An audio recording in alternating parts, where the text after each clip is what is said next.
पहला प्रश्न है आपसे कि क्या एनडीए और पीडीए के बीच जिस तरह से मुकाबला हो रहा है, अब जब जनवरी में 22 तारीख को ये तय हो गया है कि रामलला के मंदिर की प्राण प्रतिष्ठा होगी, क्या आपको लगता है कि आने वाला वक्त एनडीए और पीडीए की नीतियों की ज़बरदस्त टकराहट का है?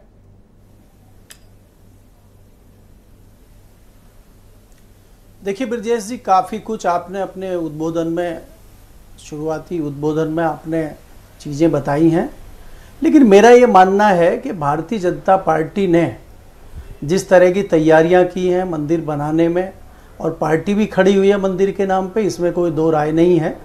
भारतीय जनता पार्टी को उसका फ़ायदा भी मिलना चाहिए और भारतीय जनता पार्टी उसकी एक कोशिश भी कर रही है, क्योंकि भारतीय जनता पार्टी 10 साल से सत्ता में है तो कहीं ना कहीं पार्टी की एंटी कॉम्बेंसी भी है। कई लोगों में, जातियों में, धर्मों में और तमाम विभिन्न क्षेत्र के लोगों में कोई नाराज़गी भी है, तो उस सबको मिटाते हुए भारतीय जनता पार्टी की एक बड़ी कोशिश है।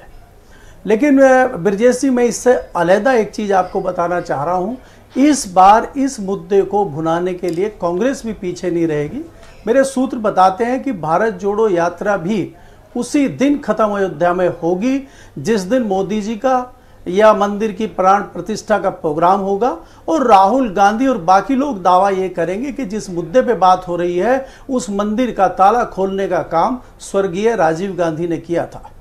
तो कांग्रेस भी इस मामले में पीछे आप ये नहीं कहना रहेगी। चाहते हैं कि भारत जोड़ो यात्रा पार्ट 2 शुरू होने जा रही है और उसका समापन अयोध्या में होगा, ऐसा आप कह रहे हो? जी जी जी, मैं बिल्कुल, मेरे जो कांग्रेस के सूत्र हैं वो बताते हैं कि जो इन 5 राज्यों के चुनाव हैं, ब्रजेश जी, हमें ये नहीं भूलना चाहिए कि जो 5 राज्यों के चुनाव हैं, इनके जो परिणाम आएंगे वो कई सारी चीज़ों को तय करेंगे, और ये जो चीज़ें तय होंगी उसी में भारत जोड़ो यात्रा का दूसरा चरण शुरू होगा और उसका समापन अयोध्या में होगा। मेरे पास ये सूचना है, और इस बार कांग्रेस भी इस मामले को लेकर राजनीति करेगी अयोध्या के मुद्दे पे।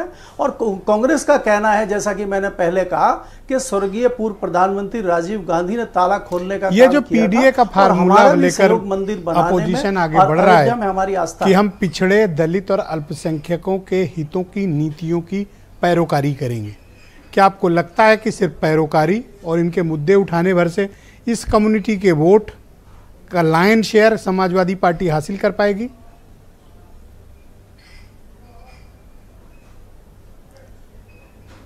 समाजवादी पार्टी अकेली पार्टी नहीं है।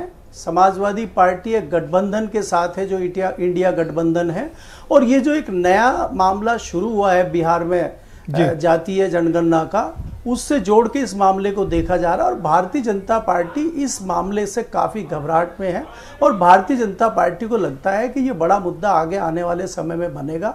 तो भारतीय जनता पार्टी की तरफ से अगर इस तरह की कोशिश की जाती है तो मुझे नहीं लगता उनको कोई फ़ायदा होगा। इसका फ़ायदा गठबंधन को और इसका फ़ायदा समाजवादी पार्टी को अवश्य होगा, मुझे ऐसा लगता है। आजकल आप देख रहे हैं कि उत्तर प्रदेश में कांग्रेस समाजवादी पार्टी को फिट करने में जुटी हुई है। क्या है ये? इस तरह के तल्खियां क्यों बढ़ती जा रही दोनों दलों में? देखिए ब्रजेश जी, अगर आप देखेंगे कांग्रेस जिस प्रकार से पिछले कई राज्यों में चुनाव जीतती आ रही है, और जो 5 राज्यों के चुनाव है वहां पे कम से कम कांग्रेस मान के चल रही है कि 3 राज्यों में उनकी जीत सुनिश्चित है। हालांकि वो तो चौथे राज्य पे भी दावा कर रहे हैं।